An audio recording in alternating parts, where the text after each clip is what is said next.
آپ کو بتائیں کہ راولپنڈی بلو ورلڈ سٹی نے اپنے پروجیکٹ کی تکمیل کی جانب ایک اور قدم بڑھا لیا۔ منصوبے میں پلاٹس کی بیلٹنگ کا عمل شروع کر دیا گیا۔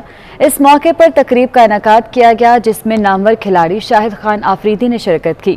تقریب سے خطاب کرتے ہوئے سی ای او بلو ورلڈ سٹی سعد نذیر کا کہنا تھا کہ منصوبے میں چینی کمپنیز اپنی خدمات فراہم کریں گی۔ استنبول مسجد اور برج العرب پروجیکٹ کی خاصیت ہوں گے۔ انتظامیہ نے اسکول، کرکٹ گراؤنڈ اور بہترین انفراسٹرکچر مہیا کرنے کے منصوبوں کا بھی اعلان کیا۔ میں آپ سب کو یہ بتا دوں کہ جس وقت مجھے اللہ پاک نے پچھلے چند دنوں میں ویسے تو پچھلے سال 2 سال سے ہم باہر نہیں جا سکے جب سے پروجیکٹ اور کووڈ چل رہا ہے، تو جب میں وہاں پہ جانے کا موقع ملا تو اپنے لاسٹ عمرے پہ خانہ کعبہ پہ ہاتھ رکھ کے میں نے یہ دعا مانگی تھی کہ اللہ پاک ہمارے کاروبار کو، اس پروجیکٹ کو اس ملک میں نفاذ اسلام کی بنیاد بنا دے۔ تو انشاءاللہ ہمارا کمایا ہوا ایک ایک پیسہ، ہمارا خون کا آخری قطرہ دین اسلام کی سربلندی کے لیے حاضر ہے۔